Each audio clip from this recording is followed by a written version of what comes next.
బోలు రఘువంశం కొంద రఘువంశంలో 39వ శ్లోకం. తస్యాలమేషా క్షుధితస్య తృప్త్యై ప్రదిష్టకాలా పరమేశ్వరేణ ఉపస్థితా శోణితపారణామే సురద్విషశ్చాంద్రమసీ సుధేవ. తస్యాలమేషా క్షుధితస్య తృప్త్యై ప్రదిష్టకాలా పరమేశ్వరేణ ఉపస్థితా శోణితపారణామే సురద్విషశ్చాంద్రమసీ సుధేవ. అజయ్ గారు చదవండి శ్లోకం. గురుభ్యో నమః. తస్యాలమేషాక్షుహితస్య కృత్యై ప్రదిష్టకాలా పరమేశ్వరేణ ఉపస్థితా శోణితపారణామే సురద్విషశ్చాంద్రమసీ సుధేవా. తస్యాలమేషాక్షుహితస్య కృత్యై ప్రదిష్టకాలా పరమేశ్వరేణ ఉపస్థితా శోణితపారణామే సురద్విషశ్చాంద్రమసీ సుధేవా.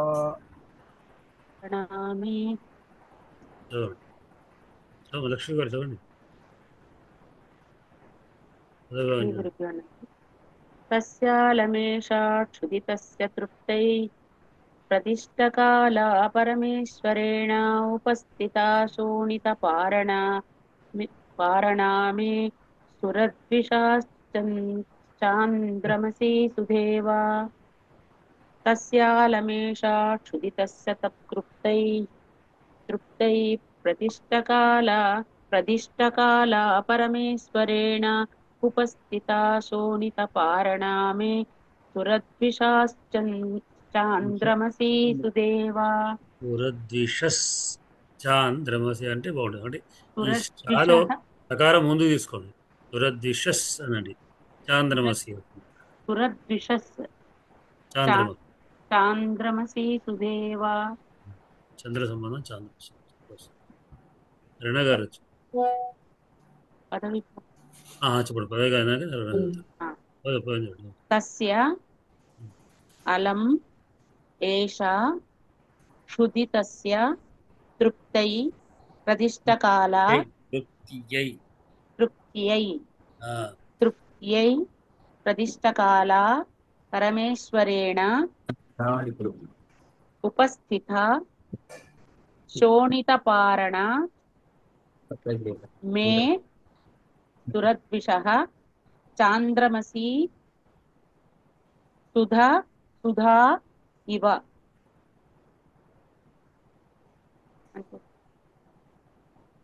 రణ గారు పదవి బాగుంది. అది మొత్తం చెప్పండి. గురుగారు తస్యాలమేషా క్షుదితస్య తృప్తై ప్రదిష్టకాలా పరమేశ్వరేణ ఉపస్థితా శోణితపారణామే సురద్విషశ్చాంద్రమసీ సుధేవ. తస్య తయోః తేషాం తచ్చబ్దః దకారాంత పుల్లింగః షష్ఠేకవచనాन्तः. అలం అవ్యయం ఏషా ఏతే ఏతాః ఏతచ్చబ్దः దకారాంత స్త్రీలింగः ప్రథమైకవచనాन्तः. క్షుదితస్య క్షుదితయోః క్షుదితానాం క్షుదితశబ్దः అకారాంత పుల్లింగः షష్ఠేకవచనాन्तः. తృప్తయే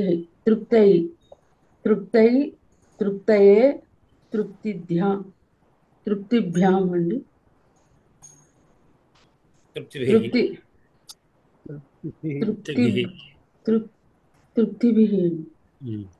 తృప్త్యై రెండు రూపాలు ఏకవచనం. మతి శబ్దంలా తృప్తి శబ్దः తృప్తిభ్యः. తృప్తి శబ్దः ఇకారాంత స్త్రీలింగः చతుర్థేకవచనాन्तः. ప్రతిష్టకాలా प्रतिष्ठकाले प्रतिष्ठकालाः प्रतिष्ठकाल शब्दः अकारांत स्त्रीलिंगः प्रथमैकवचनान्तः. परमेश्वरेण ఈశ్వరేణ ఈశ్వరాభ్యాం ఈశ్వరైః పరమేశ్వర శబ్దः అకారాంతపుల్లింగः తృతీయకవచనాन्तः ఉపస్థిత ఉపస్థితా ఉపస్థితే ఉపస్థితాः ఉపస్థితా శబ్దः ఆకారాంత స్త్రీలింగः ప్రథమైకవచనాन्तः శోణితపారణ పారణా పారణే పారణాः శోణితపారణా శబ్దः ఆకారాంత స్త్రీలింగः ప్రథమైకవచనాन्तः మే మమ మే అవయోః నౌ అస్మాకం నః ఆవయో आवयो అవును మే ఆవయో మమ మే आवयोः నౌ అస్మాకం నః अस्मच्छब्दः दकारान्तपुल्लिङ्गः षष्ठेकवचनान्तः सुरद्विषः द्विषः द्विषोः द्विषां सुरद्विष् शब्दः षकारान्तपुल्लिङ्गः षष्ठेकवचनान्तः चान्द्रमसि चान्द्रमसि चान्द्रमस्यौ चान्द्रमस्यः चान्द्रमसि शब्दः ईकारान्तस्त्रीलिङ्गः प्रथमैकवचनान्तः सुधा सुधा सुधे सुधाः सुधा शब्दः आकारान्तस्त्रीलिङ्गः प्रथमैकवचनान्तः इव अव्ययम् దీంట్లో క్రియాపదం కనబడుతున్నదా ఏమైనా? లేదు కదండి, కనపట్లేదు గురుగారు. లేదు. అలం అన్నది మాత్రమే సరిపోయింది, ఒక అవ్యయం మాత్రమే కనపడుతుంది. ఇది అంటే వాక్యాన్ని పూర్తి చేసేటువంటి పదాలు జనరల్ క్రియాపదం అంటే క్రియాపదం లేకపోతే కూడా అలం అని చాలు అనేటువంటిది, చాలును అనేది అంటే ఇక్కడ చాలు అనేటువంటి దాన్ని మనం ముగిస్తాం. వాక్యం పూర్ణకోసి సరిపోతుంది. చాలును అన్నప్పుడు ఈ చాలు అనే పదం ఏదో అది చతుర్థి వ్యక్తిలో ఉంటుంది. నమస్వస్తి స్వాహ స్వధా అవషట్ అలం వషడ్భ్య అని ఉంటుంది సూత్రం. అంటే స్వస్తి స్వాహ స్వధా వగైరా పదాలు వషట్ వీటన్నిటి కూడా చతుర్థి రావాలనేటువంటి సూత్రం. అందుకొరకు మనం నమః అనేటువంటి కానీ స్వస్తి కానీ వీటికి చతుర్థి వాడతాం. రయ్యే నమః ద్రాయ స్వాహ అనేటువంటి చతుర్థి రావాలంటే అప్పుడు తృప్తి అన్నది చతుర్థిలో ఉంది కదా గురుగారు, కనుక చతుర్థి తీసుకోవాలి. చతుర్థి అది తృప్తి, అది దీనికి సరిపోయినటువంటి పదం. కనుక తృప్తి అంటే తృప్తి కొరకు చాలు అంటే తృప్తి చాలు, తృప్తిగా సరిపోతుంది. సరిపోతుంది, నేను సంతోషించడానికి సరిపోతుంది, తృప్తి చెందడానికి. అలం బాగా ఉంది అర్థం, సరిపోతుంది అర్థం. తృప్తి కాదు. ఏది తృప్తికి చాలు ఏది అనేది ప్రధాన వ్యక్తి. ఎవరి యొక్క తృప్తి కొరకు? ఈ సింహం యొక్క తృప్తి, నా యొక్క తస్య మే నా మే నా యొక్క షష్ఠి భక్తి నా యొక్క. నీకు మళ్ళీ ఇంకా విశేషణాలు ఏమైనా ఉన్నాయా షష్ఠి భక్తి పదాలు? క్షుదితస్య ఆకలి కొన్నది కదా, ఇది క్షుదితస్య ఒక విశేషణం కదండి. ఆకలి కొన్నటువంటి నా యొక్క నాకు తృప్తి కొరకు చాలు. ఏది చాలు అంటే ఏమిటి చాలేదేమిటి అది ప్రధాన. ఈ రక్తపారణ ఏష శోణిత పారణ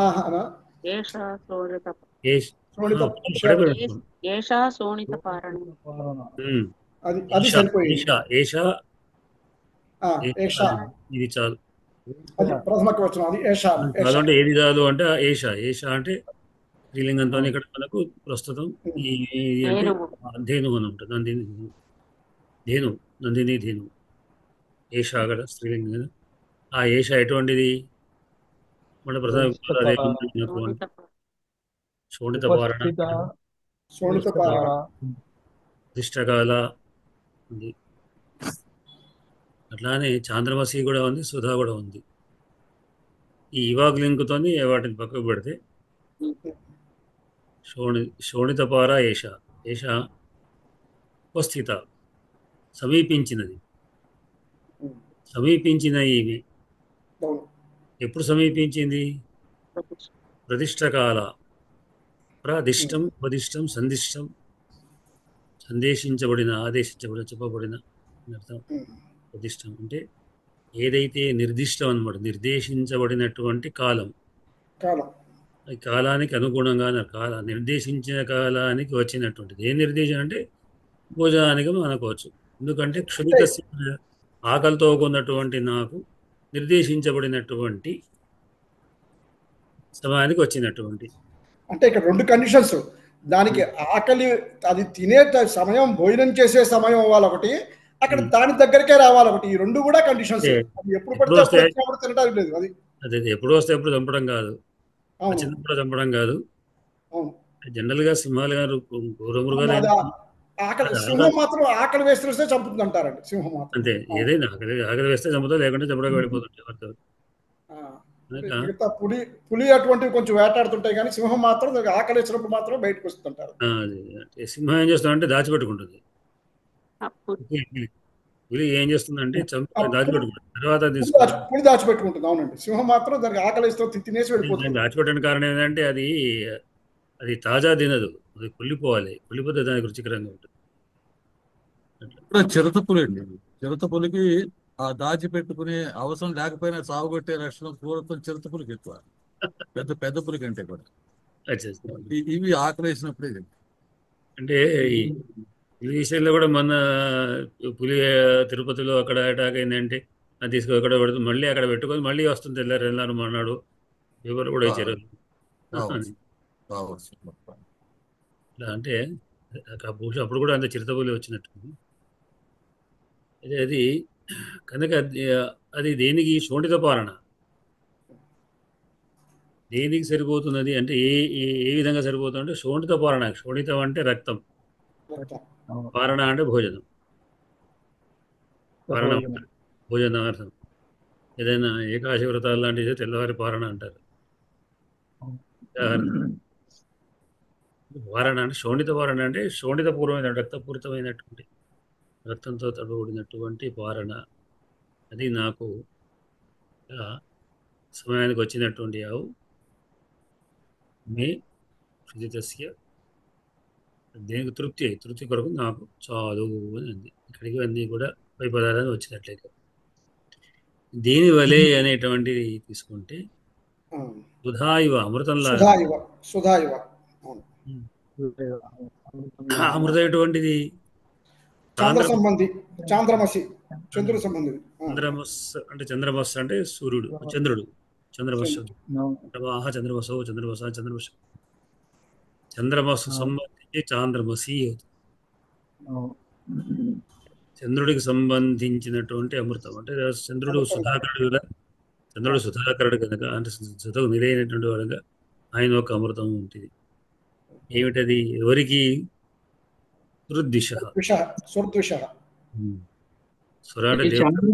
ఏం ప్రత్యయం సార్ చంద్రమసి?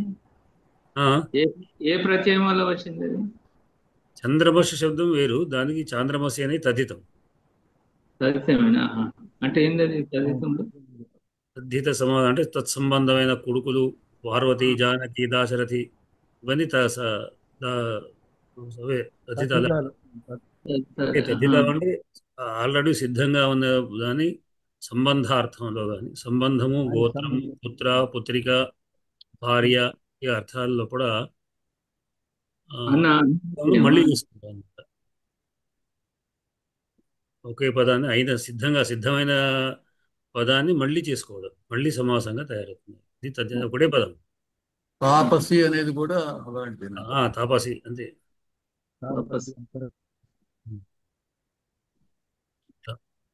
ఇంకా దీంట్లో సురద్విష, సురులను ద్వేషించే శత్రువు, సురులకు శత్రువు అని ద్వేషించేవాడు శత్రువు. ద్విట్ అంటే శత్రువు. ఆయన ఒక ద్విష అంటే ఎవరు దేవతల శత్రువు అంటే రాహు.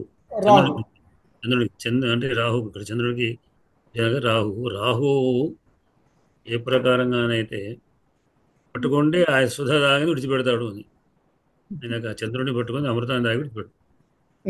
చంద్రుడిని రాహు పట్టుకుని అమృతంలాగా భావిస్తాడు. చంద్రుడు దొరికితే చంద్రుడు దొరికితే అమృతంలాగా భావిస్తాడు. అలాగా ఈ సింహానికి కూడా ఈ ధేనువు అనేటువంటిది అమృతం లాంటిది. సంబంధమైన సింహానికి ధేనువు రక్తం చంద్రుడికి సంబంధించిన అమృతం లాంటిది. ఇక్కడ సింహానికి కూడా, సింహానికి రాహుతో పోలిక. ఒకటి తస్య, ఒకటి రాలేదు సార్. తస్య మొట్టమొదటి పదము తస్య అంటే అటువంటి నాకు అని అర్థం. మీకు, మేకే, మే అనే దాన్ని నాకు అని అర్థం. అటువంటి నాకు ఎటువంటి అంటే వెనుక కథ చెప్పాం కదా, వెనుక విధంగా చెప్పబడ్డటువంటి అటువంటి ఆగలిగొన్న నాకు ఓహో తస్యాద దానికి అటువంటి అంటే వెనుక చెప్పాం కదా, నియమించబడ్డటువంటి శివుని చేత నియమించబడ్డటువంటి అటువంటి నాకు ఈ పరమేశ్వరుడు ఇంకోటి పరమేశ్వర ప్రతిష్ట కాదు. అంటే ఎవరి చేత ప్రతిష్ట కాదం? ఆదేశింపబడిన వాడు అంటే పరమేశ్వరుడు. పరమచేత ప్రతిష్ట అంటే పరమేశ్వరుడు నిర్దేశించాడు ఏమిటంటే, ఆకలి ఉన్నప్పుడు నీ సమీపానికి ఏదైతే వస్తుందో ప్రాణి, అటువంటి ప్రాణిని చంపమన్నాడు. ఎప్పుడు చూసినప్పుడు అన్ని ప్రాణాలు చంపడం కాదు, ఆకలి ఉన్న సమయంలో, లేదా అక్కడ ఏదైనా కీడించేది, ఆ చెట్టుకి ఏదైనా కీడు చేస్తే, అంటే ఏనుగుల్ని బెదిరించడం కొరకు. మరి అక్కడ నియమించేవాడికి భృతి ఉండాలి కదా. భృతి ఏమిటి అంటే ఈ వచ్చేటువంటి చంపుకొని తినమన్నాడు. ఆ విధంగా ఆకలికి ఉన్న సమయంలో ఇప్పుడు వచ్చేటువంటి వాటిని చంపుకుందాం అనేటువంటి ఏదైతే సమయం నిర్దేశించాడో ఆ సమయ నిర్దేశానుసారంగా ఈ వచ్చినటువంటి ఉపస్థితమైనటువంటి ఈ శోణిత పారడం నాకు నేను అలం అనుక్షుదిత తృప్తి అలం నాకు సంతృప్తిగా అవుతుంది. సంతృప్తి సరిపోతుంది. నా తృప్తి గురువు చాలు అంటే ఇంకా వేరే అవసరం లేదు ఇంకా జంతువులు అనే విధంగా నా భోజనం. 34వ శ్లోకం నుంచి సింహం తను పరిచయం చేసుకుంటుందండి. 34వ శ్లోకం నుంచి అది ఒక చోట ఏమో నేను నీ నీ వ్యర్థమవుతాయంటుంది 34వ శ్లోకం. తర్వాత ఏమో కైలాస గౌరవం ఉంటుంది, అలాంటి నికుంభుడు లాంటి ఉంటుంది 35వ శ్లోకంలో. తర్వాత శ్లోకంలోనేమో 36వ శ్లోకంలో దేవదారు వృక్షాంతో పోల్చు చెప్తుంది. ఒక ఉపమానం చాలా బ్రహ్మాండంగా వేశాడు. చాంద్రమసి సుధా ఇవ అనేటువంటిది తృప్తయి చాంద్రమసి సుధా ఇవ. ఇంకోటి ఏమిటంటే తనను రాహుతో పోల్చుకున్నాడు. అయితే రాహు అంటే ఇంకొక సూచన ఏమిటంటే కటకం వారు చెప్పే ఇదిలో ఏమిటి అంటే చంద్రుడు రాహు అంటే బాగా విడిచిపెడతాడో సూచన ఉంది దీంట్లో. చంద్రుడిని కంప్లీట్ అంటే నేను కూడా విడిచిపెడతాను అనే విధంగా సూచన వస్తుంది దీంట్లో. విడిచిపెట్టడమే కాకుండా సుధా జస్ట్ అమృతం ప్రేమ సుధాని అతనికి చంద్రుడికి సంతృప్తికరంగా ఉంది అని చెప్పిన మన కథాతలు మళ్ళీ ఏమిటి అంటే ఇంకొక లీనంగా అంతలీన కథ ఏమిటి అంటే చంద్రుడు రాహును చంద్రుడు పట్టుకున్న తర్వాత విడిచిపెడతారు కదా.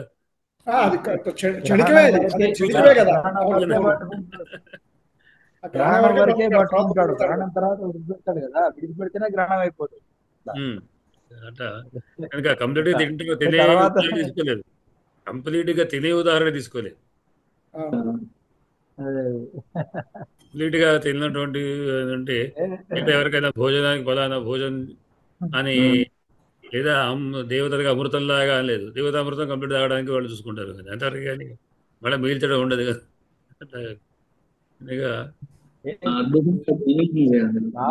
సుధాయివ అన్నప్పుడు సుధాగా మన చంద్రుడిని విడిచిపెట్టడం అని, నిజానికి చంద్రుడిని విడిచిపెట్టేది అమృతాన్ని కాదు, చంద్రుడిని విడిచిపెడతాడు అనేది ఒక మనకు అంతర్లీనమైనటువంటి ఉదాహరణ అన్నట్టు.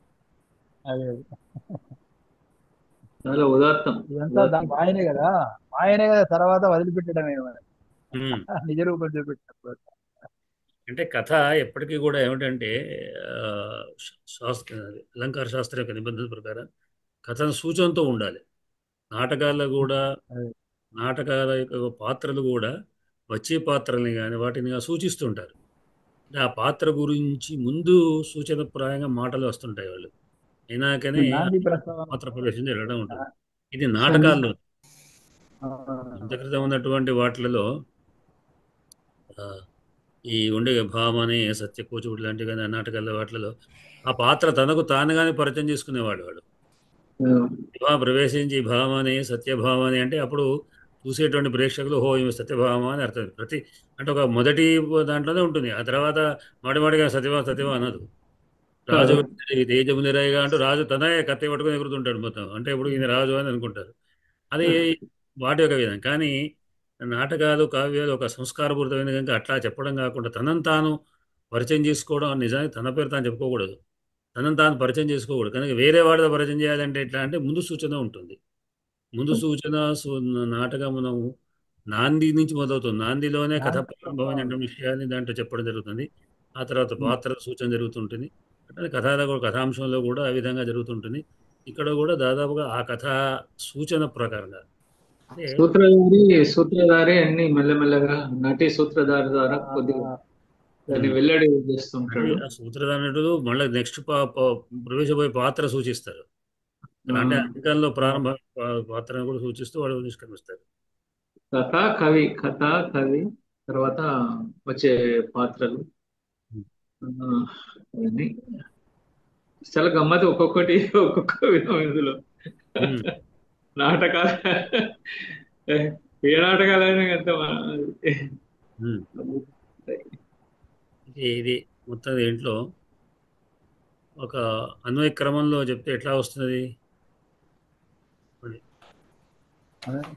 పరమేశ్వరేణ ప్రతిష్టకాల ఉపస్థిత ఏషా శోణితపారణ సురద్దిశ చాంద్రమసి సుధా ఇవ సుదితస్య మే తృప్తై అలం.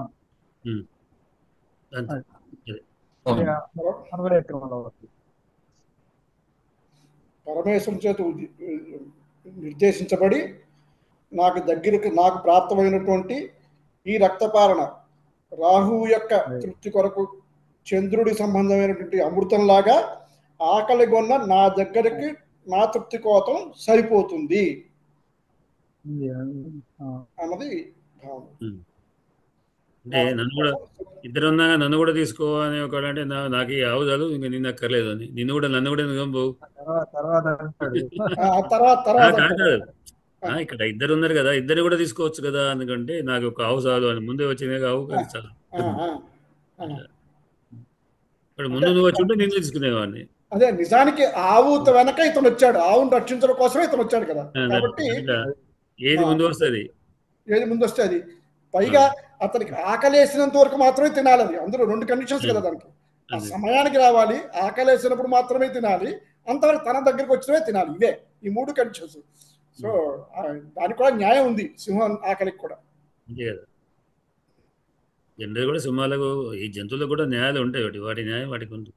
వాటికి ఉన్న న్యాయం ఎక్కడ ఉంటే మనకి ఎక్కడ ఉంది సార్? మనం 50 జన్మల దాకా సరిపో దాచుకుంటాం. మనకి వాటి న్యాయం వాటికి ఉన్నాయి. కానీ ఇక్కడ జంతువు శివుని చేత నియమింపబడినటువంటి జంతువు దగ్గరికి వచ్చిందే తినమని అంతే. ఎక్కడెక్కడో తిరగకుండా నా దగ్గరికి వచ్చినటువంటి దాన్ని మాత్రమే అని శివుడు చెప్పాడు. నువ్వు ఎక్కడ తిరగక్కర్లేదు, వచ్చిన దాన్ని చంపేయమన్నాడు. ఎక్కడికో ఆకలి కొరకు మళ్ళీ ఇక్కడ విడిచిపెట్టి చెట్టును విడిచిపెట్టి దాన్ని విడిచిపెట్టి నేను చెట్టు ఎక్కడ ఉంటుంది కదా, నాకు ఇక్కడ ఉండు, నీ సమయానికి వచ్చిందని నేను అన్నారు. ఇంకా ఏమైనా విశేషాలు అనిపిస్తే చెప్పండి.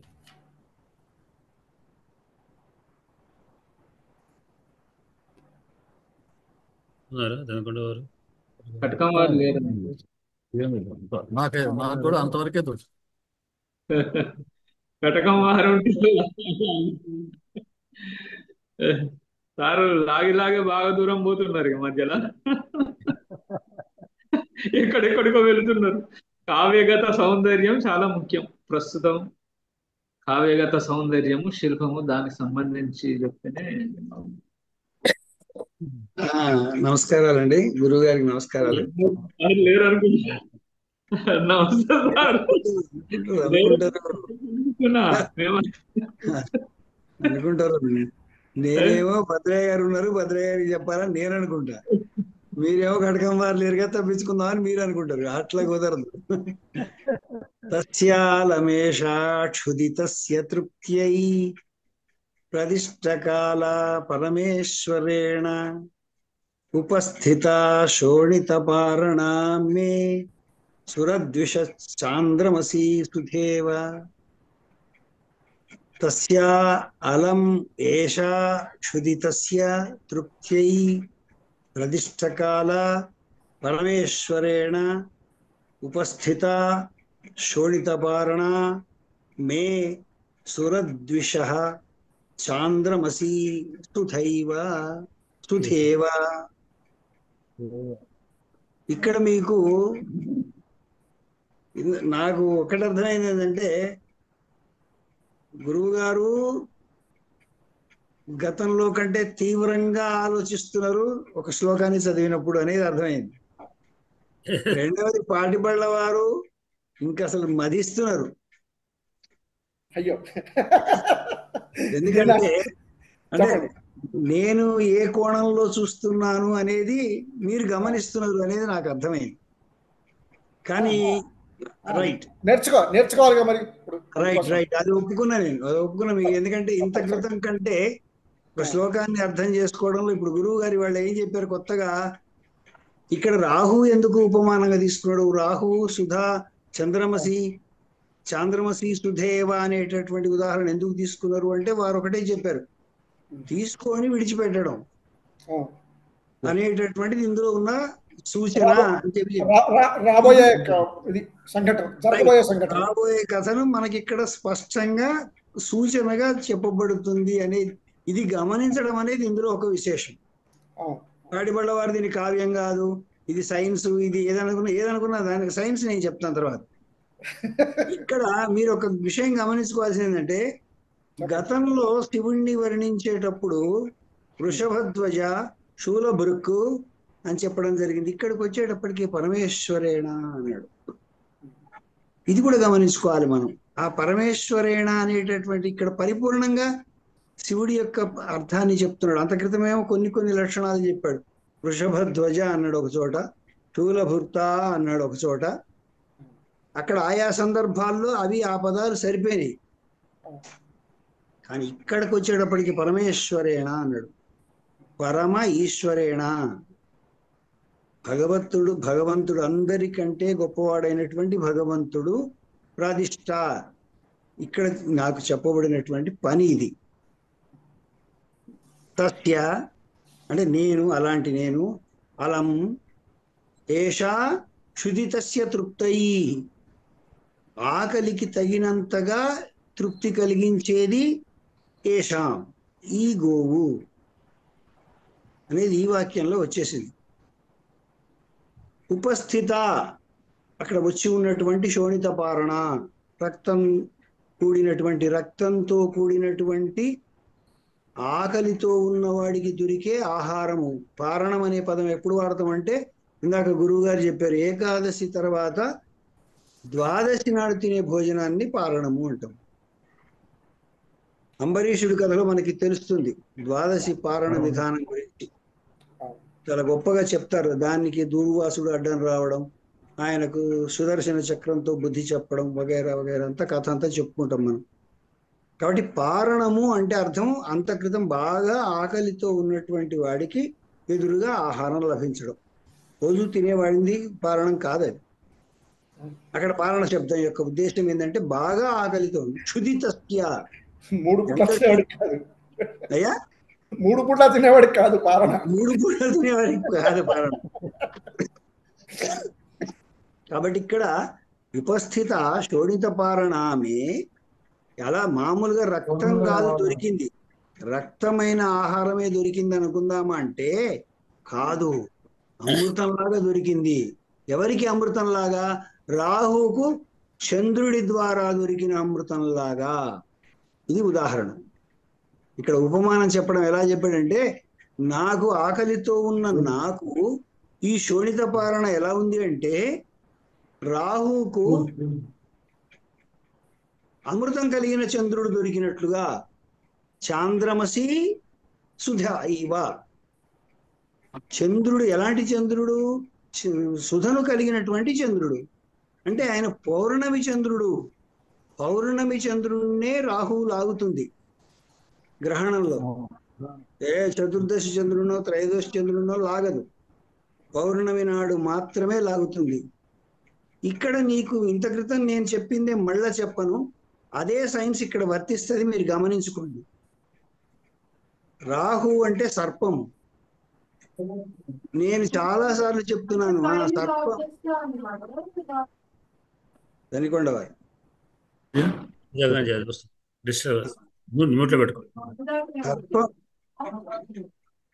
సర్పం అనేటటువంటిది సంతానాన్ని ఉత్పత్తి ప్రదానం చేసేటటువంటిది అని మనం చాలాసార్లు చెప్పుకున్నాం. పుట్టమ్మను చెవులకు పెట్టుకుంటారు ముక్కుకు తగిలించుకుంటారు. రాహు ఏమైనా సంతానం కలగకపోతే రాహు కేతువుల యొక్క పూజ చేస్తారు. ఇది కూడా మీరు గమనించుకోవాల్సినటువంటి అంశం. అలాగే మీరు సైన్స్ ప్రకారంగా భద్రయ్య గారికి అక్కర్లేని సబ్జెక్ట్ ఏంటంటే, సైన్స్ ప్రకారంగా ఒక వీర్యకణాన్ని బొమ్మకి ఇస్తే అది సర్పంలాగా ఉంటుంది. దానికి ఒక తోక ఉంటుంది, దానికి ఒక తల ఉంటుంది వీర్యకణానికి. ఆ తోక ఎంత పెద్దగా ఉంటే అంత చాలా వేగంగా ప్రయాణం చేస్తుంది. అలా లక్షల కొద్ది కణాలు అందులోకి వస్తాయి. ఒకటి మాత్రం సుధను కురిపిస్తుంది, అన్ని సుధను కురిపించదు. ఒకటి మాత్రమే సుధను కురిపించేటటువంటి చంద్రుడు అవుతుంది. ఈ ఏంటండి కాళిదాస తమాషానా ఇది. కాబట్టి ఉపమానం వేసేటప్పుడు కూడా గురువుగారు అన్నట్టు ఏదో ఉపమానం వేయొచ్చు, ఏదో ఉపమానం వేయలే ఆయన. అక్కడ సురద్విష అన్నాడు. సురద్విట్ అంటే దేవతలకు శత్రువు అయినటువంటి వాడు. ఇక్కడ చూడండి, మళ్ళా దేవతలకు శత్రువు అయినటువంటి వాడిని తనగా పోల్చుకోవడం ఏంటి అంటే, తన ముందే నికంబుడు అనేటటువంటి రాక్షసుడు. కాబట్టి తను రాక్షస ఎగ్జాంపులే తీసుకోవాలి, రాక్షసుడినే తీసుకోవాలి ఎగ్జాంపుల్ గా. అలాంటి రాక్షసుల్లో రాహువే గొప్పవాడు. అలాంటి రాహు చంద్రమసి సుధ ఇవ, సుధను కలిగినటువంటి చంద్రుడు ఎలా లభించినాడని సంతోషపడతాడో, నేను అలాగా ఈ శ్రోణిత పారణ ఏష గోవును చూసిన తర్వాత నాకు అలా తృప్తి కలిగింది అని చెప్తున్నాడు ఇక్కడ. ఇదండి దీంట్లో ఉన్నటువంటి అర్థము పరమార్థము నాకు తెలిసినంత వరకు. కాబట్టి ఇక్కడ పరమేశ్వర శబ్దం వాడు. పోలికలో ఉండేటువంటి అంతరార్థం ఏమిటంటే, చంద్రుడు అమృతం కొరకు ప్రయత్నించి ఫెయిల్ అయ్యాడు. అయితే చంద్రుడికి ఎట్లా తృప్తి కలుగుతుంది? ఎప్పుడో ఒకసారి రాహు అనేది చంద్రుడిని కబలిస్తాడు, నోట్స్ మనం సైన్స్ ప్రకారం. కానీ మిగతా పూర్ణిమలలో ఏమవుతుంది? ఆ కిరణాలతో చాలు ఈ అమృతం. కిరణం అంటే ఏంది? అమృతం అంటే కిరణం అన్నట్టు. అక్కడ చంద్రుని యొక్క కిరణం అనేటువంటి అమృతాలు ఇది చాలు అనేటువంటి ఒక తృప్తి అక్కడ. ఈ అంతరార్థాన్ని అక్కడ పెట్టాడు. దీనితోటి మళ్ళా ఈ పోలిక ఎవరికి? సింహానికి పెట్టాడు. అట్లా జస్ట్ తృప్తి. ఇక్కడ సుధాకరుడు ఇప్పుడు అయితే మీరు రాహువుని జీవకణంతో పోల్చారు. జీవకణానికి సూచనగా రాహు ఉన్నాడని చెప్పారు. అయితే ఆ రాహునే మళ్ళీ రాక్షసుల అధిపతిగా కూడా ఇక్కడ చెప్పాడు కదా. మరి ఈ రెండు పరస్పర విరుద్ధం అవుతుంది. పర్సనల్ గా మాట్లాడుకుంటాం ఈ సభలో కంటే దీన్ని దానికడ వారు మీరు నాకు ఫోన్ చేస్తే నేను దీన్ని చాలా స్పష్టంగా మీకు చాలా స్పష్టంగా వివరిస్తానని నేను అనుకుంటున్నాను. నాకు తెలిసినటువంటి సైన్స్. నేను అందుకే ముందే కొన్ని శ్లోకాలలో చెప్పాను. పుట్ట చుట్టూ ప్రదక్షిణం చేసి అక్కడ ఆ పాము యొక్క పుట్టలోని ఆ మట్టిని చెవులకు పెట్టుకోమనడం ఉద్దేశం ఏమిటంటే, పాము ఎక్కడ తిరుగాడుతుందో అక్కడ దాని యొక్క ఆ మట్టిని ఆ రకమైనటువంటి తేజస్సు కలిగిస్తుంది. అది సంతానాన్ని ఉత్పత్తి చేసేటటువంటి గుణం ఉంటుంది దానికి. ఇప్పుడు సుబ్రహ్మణ్య ప్రతిష్ఠ కూడా చేస్తారు. సుబ్రహ్మణ్య ప్రతిష్ఠ కూడా చేస్తారు. అంతేకాదు, మీరు పొరపాటున పుట్టమని ఒక చెంచా తీసుకొచ్చి మన ఇంట్లో వేసుకుంటే అక్కడ పుట్ట వస్తుంది. ఇంకో విషయం తెలుసు, పొరపాటును కూడా అట్లా తేయకూడదు. కేవలం చెవులకు ముక్కుకే రాసుకోమంటారు, కానీ ఓ పిడికడి తెచ్చి ఇక్కడ వేసుకున్నాం అనుకోండి, ఖచ్చితంగా ఇంట్లో పుట్ట వచ్చేస్తుంది. అది చాలా ప్రమాదకరమైనటువంటిది. అది ఏ దిక్కున వచ్చిందనే దాన్ని బట్టి మళ్ళీ ఇల్లు వదిలిపెట్టాల్సి ఉంటుంది. మళ్ళీ మమ్మల్ని పిలవాలి శాస్త్రాన్ని. అది ఉత్తరం దిక్కున వచ్చిందా, ఈశాన్యం వచ్చిందా, ఎటు. కాబట్టి అదంతా కాదు అక్కడ. కాబట్టి దానికి ఉన్న ముఖ్యమైనటువంటి లక్షణం ఏమిటయ్యా అంటే, సంతానోత్పత్తి చేసేటటువంటి గుణం ఉంటుంది. ఇది రాహుకేతువులకు ఉండేటటువంటి ముఖ్యమైనటువంటి లక్షణం. దాని గురించి మనం తర్వాత చెప్పుకుందాం. మీకు నేను చాలా డీటెయిల్గా చెప్తా. ఆ జీవకణం యొక్క లక్షణాలన్నీ కూడా చెప్తా. దాంట్లో ఎంత పర్సెంటేజ్ ఉంటే ఎంత సంతానోత్పత్తి అవుతుంది కూడా నేను యాజ్ సైన్స్ టీచర్గా చెప్తాను మీకు. డోంట్ వరీ, ఆ తర్వాత తీసుకుందాం. ఇక్కడ మనకు అదంతా అక్కర్లేదు. ఇక్కడ కేవలం సింహానికి అన్వయం. ఇక్కడ కేవలం ఏమిటంటే సింహం కూడా కాదండి, ఇది సింహత్వం అనేటటువంటి ఒక ఎనర్జీ, అద్రి కుక్షిలో ఉండేటటువంటి ఒక ఎనర్జీ. అది చాలా స్పష్టంగా చెప్పబడింది, అది పరమేశ్వరుడి చేత. ఈ సింహం కాదని చెప్పబడింది ఇంత క్రితం శ్లోకంలో. మీరు అది మర్చిపోతే ఎట్లా? సింహత్వము, అది సింహత్వం అనే ఒక శక్తి. ఆ శక్తి ఏం చేస్తుంది అంటే ఇంత క్రితం శ్లోకంలో చెప్పా నేను, అది దేవదారు వృక్షాన్ని కాపాడటానికి వచ్చింది అక్కడికి. ఆ దేవదారు వృక్షం ఏదో కూడా చెప్పాను. మరి ఎట్లా తనకు ఆహారం ఎట్లా? ఆ ఎనర్జీ ఎట్లా? ఆ ఎనర్జీ ఎట్లా అంటే ఇగో ఈ రకంగా వచ్చినటువంటి ఆవుని నేను ఆహారంగా తీసుకుంటాను అన్నది. ఇది అక్కడ ఉద్దేశం. హోంశంలో పంచమ సర్గలు కూడా వీళ్ళు మనవాళ్ళు చదువుకున్నారు, ఇంతమంది బ్యాచ్ రాజ్యవారం. అక్కడ ఒక మాట అంటారు, పర్యాయ పీతస్య సురైర్హిమాంశో లాక్షయ సాఘ్యతరో వృద్ధే అని. అంటే దేవతలు ప్రతిదినం కూడా చంద్రుడు రోజు అభివృద్ధి అవుతుంటే వాటిని కళల్ని దేవతలు వచ్చి త్రాగుతుంటారు అని. ఎప్పుడు పున్నమ నుండి మొదలుకొని పున్నమ నాడు పరిపూర్ణంగా ఉన్నటువంటి చంద్రుడి దగ్గర ఉన్నటువంటి షోడశ కళల్ని పర్యాయపీతస్య పర్యాయం చక్కగా తాగుతున్నటువంటి చంద్రుడి యొక్క కళలు అనుగర క్రమక్రమంగా దిగుతూ వస్తుంటాయని. దేవత త్రాగడం చేత దిగిపోతూ ఉంటాయి. చివరికి అమావాస్య కదా మొత్తం దేవత తాగినట్టు కదా. కనుక నిజానికి పూర్ణ చంద్రుడు గొప్పవాడా లేదా కళాక్షయుడైనటువంటి చంద్రుడు గొప్పవాడా అంటే దానం చేసినటువంటి కళాక్షయుడైనటువంటి అమావాస్య చంద్రుడే గొప్పవాడు. రఘుమహారాజును ప్రశంసిస్తూ కౌత్సుడు అంటారు. చాలా అద్భుతమైనటువంటి అది. అంటే మనకు దేవతలు వచ్చి తాగుతుంటారని అక్కడ వ్యాఖ్యానం కూడా చంద్రుని యొక్క కళని తాగుతుంటారు అని. నేను కూడా ఈ శ్లోక భావాన్ని తీసుకుని గోదావరి వర్ణంలో కూడా ఏం శ్లోకం రాసిన జ్ఞాపకం లేదు. మొత్తానికి దాంట్లో చంద్రుడు కళలు దాంట్లో పడుతుంటే దేవతలు కూడా గోదావరిలో వచ్చి ఉన్నారు. గోదావరి నీళ్లలో ఉన్నటువంటి ఆ కళాక్ష చంద్రుని యొక్క కళలు తాగుతూ చంద్రుడు దాంట్లోనే ఉంటున్నారు అని నేను. కార్తీక మాస విశిష్టతలో కూడా ఇది చెప్పబడిందండి. స్నానం చేసేప్పుడు అమ్మవారి కళల్లో అమృతం కురుస్తుంది, అక్కడ ఆ నీటిలో ఆ జలంలో కూడా ఆ ప్రభావం ఉంటుంది అని కూడా చెప్పబడింది. కవులు చెప్పే కథ మాత్రమే నిజం. మీరు దేనికి ఒప్పుగారు భద్రయ్య గారు? మీరు ఫుల్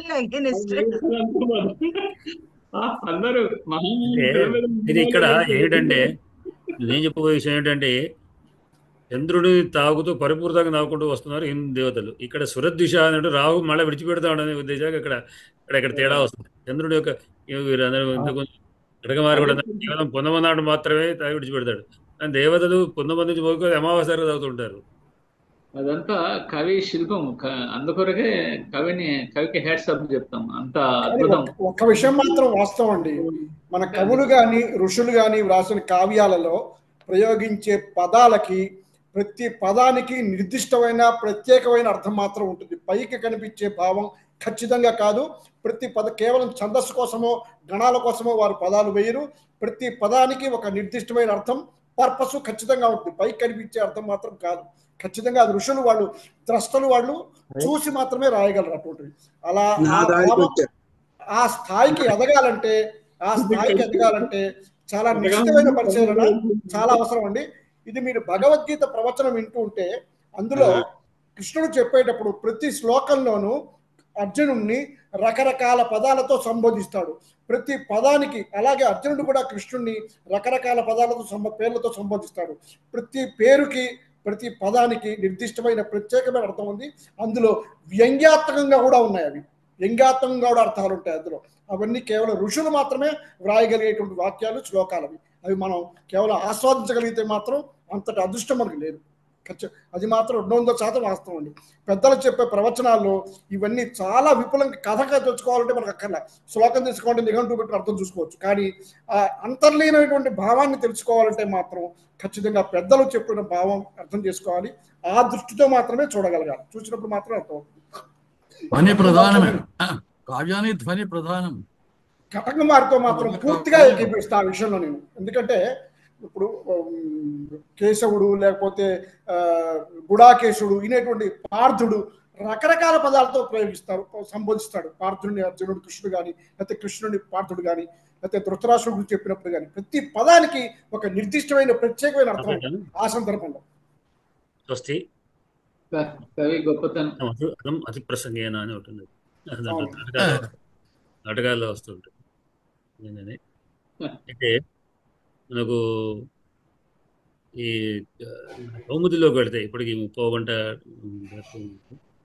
అయినా కానీ కౌముది నేను ఎక్కువ టైం తీసుకుంటానని నేను కట్ చేసుకుని ముందు కథ చేద్దాం అనుకున్నాను, కానీ ఇది మనకు ఎక్కువ అవుతుంది. ఏది ముందు పెడితే అదే దానికే టైం తీసుకుంటాను. మనం కౌముదిలో మనం నిన్నటి వరకు చెప్పుకున్నటువంటి దాంట్లో స్థానాలు,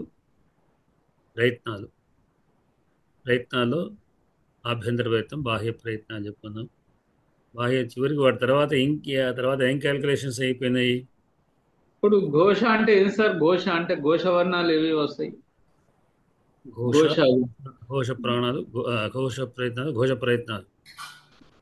సముద్ర ఘోష అంటాం కదా, ధ్వని, గంభీరమైన ధ్వని ఘోష.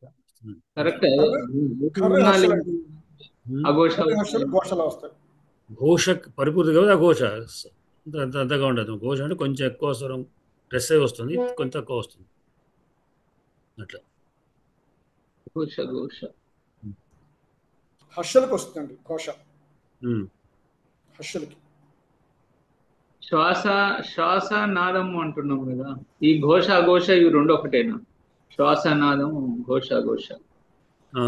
నాదధ్వని, నాద అంటే నా బయటకు వస్తుంది, శ్వాస అంటే కొంచెం పట్టుకున్నట్టుగా వస్తుంది, వాయువు యొక్క ప్రేరేపిత ఉంటుంది. నాద అంటే వాయు ప్రేరేపితం ఉండదు.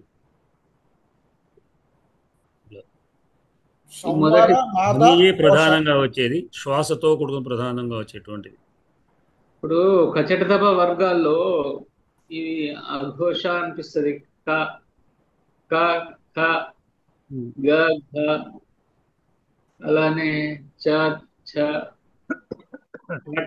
థ థ ప ప ట విడిచిపెట్టి ఇవి అఘోష అనుకుంటాను. మిగతా ఘోష.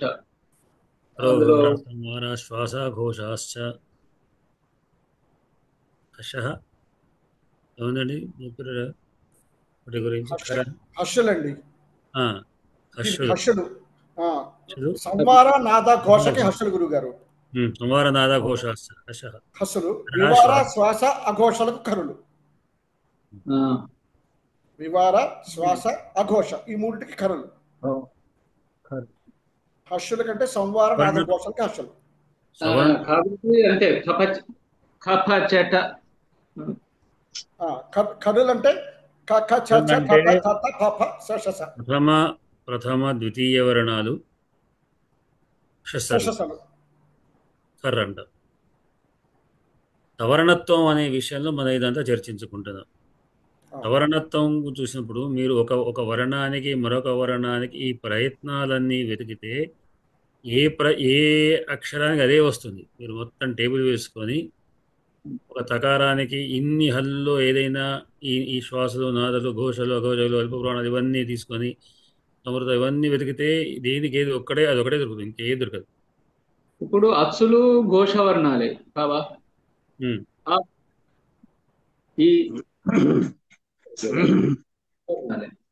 ఇప్పుడు నేను ఒక చిన్న ఉదాహరణ చెప్తా భద్రయ్య గారు. అచ్చులు లేని అచ్చు విరహితమైనటువంటి హల్లులకే ఇవి వర్తిస్తాయి ఘోష అనేటి. అవును, అంతే హల్లులకే వస్తాయి. ఒక్క చిన్న ఉదాహరణ చెప్తాను. భద్రయ్య గారు, ఒక చిన్న ఉదాహరణ ఏంటంటే తబలాలో 2 భాగాలు ఉంటాయి కదా. తబలాలో చిన్న మూతి ఉన్నది ఒకటి, పెద్ద మూతి ఉన్నది ఒకటి ఉంటుందా? చిన్న మూతి ఉన్నది అఘోష, పెద్ద మూతి ఉన్నటువంటిది ఘోష. మీకు ఇదే అర్థం అయితే లేదంటే తీసుకొచ్చి ఇంకొకటి బాగా చెప్పారు. ఇప్పుడు అట్లా కాదు, ఇప్పుడు ఒకవైపు పెద్దగా ఉండి ధ్వని ఢామ్ ఢా లాగా వస్తుంది, చిన్నగా అటకడగా వస్తుంది. గురుగారు నేను ఒక్క విషయం చెప్తానండి, ఆయనకు ఎందుకు అర్థం కావడం అంటే ఖ ఖ ఫ ఛ మూతి దగ్గరగా ఉన్నటువంటి వాటిని కొట్టినప్పుడు వచ్చే శబ్దం అనుకోండి. వినండి నా మాట, వినండి పూర్తిగా, అప్పుడు అర్థమైంది. అన్నప్పుడు చెప్పకండి,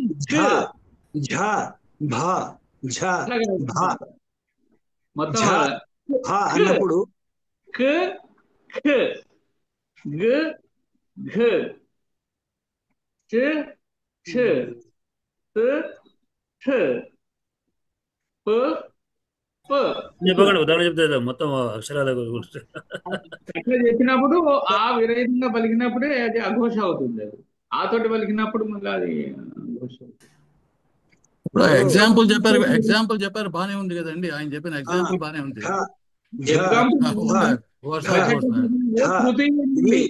పెద్ద డ్రమ్ మీద వచ్చేటటువంటి శబ్దాలు ఝ భ ధ ఇవి. వర్గంలో తృతీయ వర్ణము నుండి మనకు వచ్చేటి ఘోషవర్ణాలు, తృతీయ వర్ణం నుండి వచ్చేటి ఘోషవర్ణాలు. అందుకే వాటిని హాస్టల్ అన్నారు, వీటిని ఖర్లు అన్నారు. వాటిని అక్షరాలు మనం విడివిడిగా తీసుకుంటే తెలుస్తుంది మనకు ఆ తేడా ఎక్కడ వస్తుంది, ఎట్లా వస్తుంది అనేది. కూడా ఇదే నేను చెప్పిందే వస్తుంది. బాహ్య ప్రయత్న నేను చెప్తున్నా కదా, బాహ్య ప్రయత్నాలు చెప్పాలంటే గురువు గారు అన్నట్లు మనకు ఇన్స్ట్రుమెంట్స్ దగ్గరుండి ప్రాక్టికల్ గా చెప్తేనే అవి ఏవైంది అర్థమైంది. నేను ఇంత క్రితం కూడా ఒకసారి చెప్పాను, శబ్దం అంటే ఏంది, నాదం అంటే ఏంది అన్నప్పుడు ఏదైనా ఒక వస్తువు కింద పడేస్తే వచ్చేది శబ్దం. అదే ఒక తీగను మీటితే, ఓ ఫ్లూట్ వాయిస్తే వచ్చేది నాదం. అది రెండు శబ్దాలే. దాని ఫ్రీక్వెన్సీస్ ఎట్లా నడుస్తాయంటే, యాజ్ ఎ ఫిజిక్స్ టీచర్ నేను చెప్తే వాటి యొక్క గ్రాఫ్ గీసినట్టయితే, ఆ గ్రాఫ్ గీస్తే లాంబ్డా ఎలా వస్తుందంటే ఒక క్రమ పద్ధతిలో వస్తుంది నాదములో. అదే శబ్దములో డిస్టర్బ్డ్గా వస్తుంది. 16 రకాలైనటువంటి గీతలు. ఇది దీనికి ఉండేటటువంటి. మేము ప్రాక్టికల్ గా పిల్లలకు ఇన్స్ట్రుమెంట్స్ పెట్టి చెప్పానండి నేను, సౌండ్ లెసన్. సౌండ్ లెసన్ చెప్పడానికి ఊరికే బోర్డు మీద చెప్పలేదు.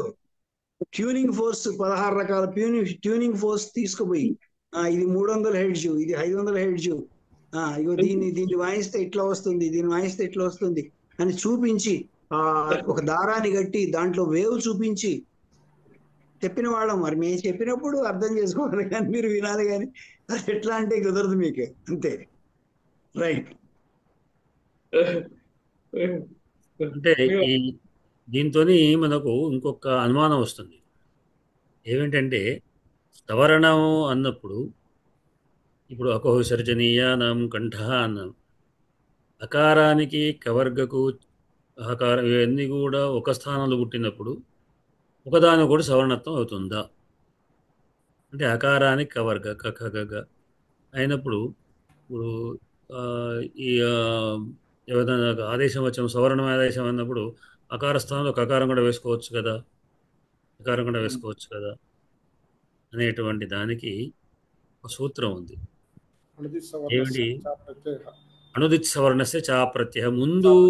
ముందు సవర్ణాలకు చెప్తుంది, తర్వాత దాని యొక్క ఎంతమంది ప్రశ్న జవాబు వస్తుంది. ముందు ప్రశ్న ఏమిటి? అనుదిత్ సవర్ణస్య చా ప్రత్యయ అని సూత్రం చెప్తుంది. దీంట్లో అణ్ణు ఉదిత్ అప్రత్యయ అన్న. ప్రత్యయం అంటే ప్రతీయతే విధీయతే, విధించబడేది. ఆదేశ ప్రకారంగా ఏదైతే విధిస్తామో అది ప్రత్యయం. విధించబడంది అప్రత్యయం. విధించబడనటువంటివి ఏవైతే ఉన్నాయో అణ్ణులు ఉదిత్తులు. అణ్ణులు అంటే ఏమిటి? అంటే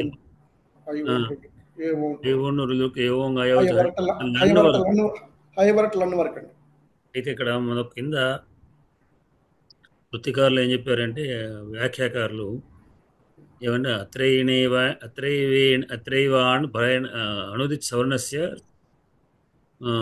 ఋతేనుదిత్ సవర్ణస్య పరేణైవేణ్ గ్రహాः పర్వే పూర్వేణై వాన్ గ్రహ పరేణైవేణ్ గ్రహాः సర్వే పూర్వేణైవ ఋతేనుదిత్ సవర్ణస్య సూత్రమేకం విధీయతి అని ఒకటి సూత్రం కార్యక్రమం ఉంది. పరేణైవేణ్ గ్రహాः సర్వే ఇన్నని వచ్చినప్పుడు మాత్రము లండు వరకు తీసుకోవాలి. అంటే మనకు ఐవుణులో నకారం ఉంది, లండులో నకారం ఉంది. రెండు నకారాలు ఉన్నప్పుడు మరి అంటే ఎక్కడ దాకా తీసుకోవాలి? ఐవుండు వరకేనా లండు వరకా అనే అనుమానం వచ్చినప్పుడు ఈ సూత్రాలు మాత్రమే అన్నాడు. మిగతా సూత్రాలు మాత్రం ఇక్కడ మాత్రం లండు వరకు తీసుకోమన్నారు. కానీ ఇంకెక్కడ అన్ను అని వచ్చినా కానీ కోయనచి సూత్రం లాగా ఎక్కడ అంటే అన్నని ఎక్కడ వచ్చినా కానీ అక్కడ మాత్రం అన్న అంటే మాత్రం ఐవుండు మాత్రమే, అంటే మొదటి నకారానికి. ఇన్నని వస్తే మాత్రం రెండో నకారానికి అక్కడ అని చెప్పారు. కనుక కానీ అనుదిత్ సవర్ణస్య ప్రత్యయ సూత్రాన్ని మాత్రం అన్నంటే మాత్రం లండు వరకు. అంటే అర్థం అన్నంటే ఇప్పుడు ఏమొచ్చింది?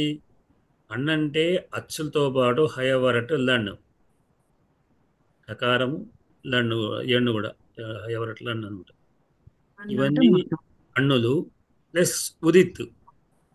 ఉదిత్తులు అంటే ఏమిటి? కుచ్చుడుతుపులు. కుచుడుతుపులు అంటే స్పర్శలో అర్థం మొత్తం వర్గాలు ఉదిత్తులు, కచరప వర్గాలు అంటే స్పర్శలే. స్పర్శలే 25. అంటే ఇప్పుడు ఏమొచ్చింది? అచ్చులు వచ్చాయి, కచరప వర్గ వచ్చాయి, ఎవరలో వచ్చాయి, హకారం వచ్చాయి. ఒక్క శస్త్రం మాత్రం లేదు. శస్త్రం మాత్రం విడిచిపెట్టి మిగిలినవన్నీ కూడా ఇవి ఏవైనా విధించబడ్డప్పుడు విధించబడితే కాదు విధించబడనప్పుడు మాత్రం, అంటే ఆదేశంగా ఇక్కడ ఎడాదేశం పొలాదేశం అనే ఆదేశంగా ఈ అంటే పర్టికులర్గా ఇది అని నిర్దేశించి తెప్పిస్తే నకారం అనగానే మిగిలినవన్నీ వచ్చేస్తాయి. విధించబడనటువంటిది మాత్రం, అంటే విధించబడి అత్ అని విధించబడుతుంది. అదేం కూడా హత్ అన్నప్పుడు అత్ అంటే ఇక్కడ తకారం దగ్గర చేత అకారం మాత్రమే అర్థం, మిగతా అవి రావు. అది ఏదైతే ప్రత్యేక నిర్దేశం అకారం అని చెప్తే మాత్రం అన్నీ వస్తాయి. అట్లా ఇవన్నీ అంటే వాడన్నిటికీ అప్పుడు సవర్ణత చెప్పుకోవాలి అని ఈ సూత్రం చెప్తున్నది. అయితే దీనికి తర్వాత మనకి ఇక్కడ రాలేదు కానీ తర్వాత సూత్రాలు అక్కడ వస్తుంది. నాధ్యలో ఒక సూత్రం ఉంది. ఆ సూత్రం ఏం చెప్తుంది? అచ్చులకు హల్లులకు మాత్రం సవర్ణత్వం లేదు అని చెప్పింది. అంటే అకారానికి కకారానికి సవర్ణత్వం లేదు. అచ్చులే, హల్లులే. వాటిని తీసుకోవాలి. అందుకని మనము ఏది తీసుకోవాలి అని మన హల్సంధిలో ఈ హల్లుల గురించి వస్తుంది ప్రస్తావన. ఇక్కడ కకారం అంటే ఏది ప్రధాన హల్లులో కూడా ఒక కకార సవర్ణత్వం అంటే అప్పుడు దానికి సంబంధించిన వర్ణం తీసుకోవాలి, కానీ అప్పుడు అచ్చులు తీసుకోకూడదు. అట్లానే అచ్చులకు సంబంధించి తీసుకోవాలి సవర్ణత్వం. కనుక అటువంటి దాన్ని తీసుకోమంటే నువ్వు నాకు సరిచేయన మనం సవర్ణే దీర్ఘ అన్నప్పుడు కానీ సవర్ణమైన అచ్చు అన్నప్పుడు సవర్ణం అంటే కేవలం ఇవి మాత్రమే, దానికి అనర్థం కాదు అనేది నాధ్యలో సూత్రం. తర్వాత సూత్రం అంటే దీని కంటిన్యూషన్ ఆ సూత్రం ఉంది. నిజం నెంబర్ ప్రకారం చూస్తే అనుదిత్ సవర్ణస్య ప్రత్యయ తర్వాతనే ఆయన పాణిని మహర్షి తర్వాత సూత్రాచార్య. కానీ ప్రస్తుతం ఇక్కడ సందర్భం లేదు కనుక దాన్ని విడిచిపెట్టి మనకు ఎక్కడో వచ్చేస్తుంది. అయితే ఈ సూత్రం ఏమిటి? అనుదిత్ సవర్ణస్య ప్రత్యయ అనే సూత్రం చేత ఏమంటారంటే విధించబడినటువంటి ప్రత్యయము కానటువంటి లేదా విధించబడినటువంటి వర్ణాలు అణులు కానీ ఉదిత్తులు కానీ అవి పరస్పరంగా వాటికి సవర్ణత్వం ఉంటుంది అని ఈ సూత్రం చెప్తారు. దాని కంటిన్యూషన్లో మనం నాధ్యలో కూడా కలుపుకొని హల్లులు మాత్రం లేదు అని అనుకోవాలి. అచ్చుల్లో సవర్ణత్వం, హల్లులో సవర్ణత్వం ఉంటుంది అనేది ఈ సూత్రం యొక్క విధానం. నిజానికి కంటెనల్ అయినా కూడా ఆ అచ్చుకు తర్వాత కవర్గానికి కర్ణ భేదం ఉంటుంది. స్థానం ఒకటే కావచ్చు కానీ ప్రయత్న భేదం ఉంది కదా. ప్రయత్న భేదం బాగా, అందువల్ల భిన్నం వాటికి వీటికి సంబంధం ఉంటుంది. అందువరకే అదే చెప్పారు. కానీ అయినప్పటికీ కూడా చెప్పింది ఆ చలో సూత్రం అంటే మనం ప్రయత్నాలు చూస్తే నిజానికి అకారానికి ఎక్కువ వీటికి రావు. ఎందుకంటే అకార ప్రయత్నాలు అకారకు సంబంధించి కేవలం ఆభ్యంతర ప్రయత్నాలు లేవు, బాహ్య ప్రయత్నాలు లేవు. బాహ్య ప్రయత్నాలన్నీ కూడా హల్లులకే, ఎందుకంటే దానికి లింకులు లేవు. ఒకవేళ వీటిలో కూడా వీటికి ఉంటాయి అని స్పష్టంగా మనకు తెలుస్తుంది. తెలిసినప్పుడు కూడా మనం కొంచెం విశేషంగా నాధ్యత సూత్రం ఏం చెప్తానంటే ఇక్కడ మాత్రం లేదు అని చెప్తుంది. దీనికి వ్యాఖ్యానంలో చాలా బ్రహ్మాండంగా వ్యాఖ్యానం నాధ్యత సూత్రం వాటికి కూడా ఇది కూడా అదే కూడా. సరే, మనకి ఇక్కడ వరకు తెలిస్తే దాని మిగతా విషయం అంత డీప్గా మనం పోవాల్సిన అవసరం లేదు. ఇది ఈ ప్రకారంగా లాస్ట్కి ఏం చెప్పుకున్నాడు, ఇది ఏమంటే ఆయు వర్ణానాం అష్టాదశ భేదా అని ఇందులో చెప్పుకున్నాం. అంటే అకార ఇకార ఉకారాలకు రుకారం కూడా ఉరు వర్ణాలకు 18 రకాలుగా అవుతున్నది అని చివరిగా ముగింపుతోని ఈ విధంగా అవుతున్నది. రుకారస్య ద్వాదశ తేషాం హ్రస్వ దీర్ఘాభావాత్, దీర్ఘాలు లేవు, ఎందుకంటే రుకారం 12 రకాలు. రుకారానికి త్రింశతః ఏవం లుకారోపి ఏచులకేమో ద్వాదశానం, ఏచులకి 12 రకాలని చెప్పారండి. తర్వాత ఇవేమో అనునాసిక భేదాలు 2 ఉన్నాయి. దీంట్లో కూడా ఒక సూత్రం ఏం చెప్తుంటే ఏదైతులకు కూడా పరస్పరమైనటువంటి సమానత్వం లేదు అని ఒక సూత్రం ఉంది. అంటే ఏకైకు మరి ఉంది కదా, మన హల్లుల సంగతి విడిచిపెడదాం. ఏకారం అకారం అయితే ఒకటే వస్తుంది కదా అంటే వాటికి కూడా లేదు, పరస్పరంగా లేదు.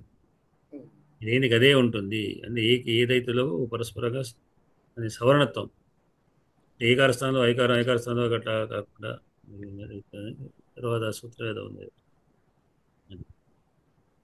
మొత్తానికి ఏదైతులు మాత్రం హ్రస్వాభావాత్, వాటికి హ్రస్వం లేదు కనుక 12 రకాలు చెప్పారు. యవలంలో ఇందులోనే యవలలు 2 అనునాసిక అనునాసిక అని చెప్పారు.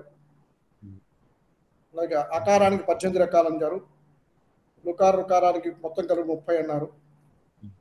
ఏఓ ఐఓచులకు 12 రకాలని చెప్పారు. ఇందులో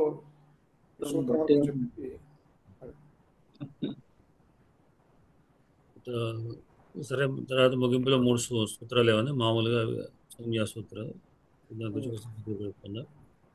ఇది ఈ విషయాన్ని కూడా మళ్ళీ రేపు చెప్పుకుంటూ వాడికి ఈ పాఠాన్ని ఆపేద్దాం. స్వస్తి ప్రజాభి పరిపాలయంతాం న్యాయేన మార్గేణ మహీమేషః గోబ్రాహ్మణేభ్యో శుభమస్తు నిత్యం లోకాః సమస్తాః సుఖినో భవంతు. శివరాత్రి అందరికీ కూడా శివరాత్రి ధన్యవాదాలు. ఆకుండి వారు శివరాత్రి ధన్యవాదాలు. ఏం చేస్తున్నారు?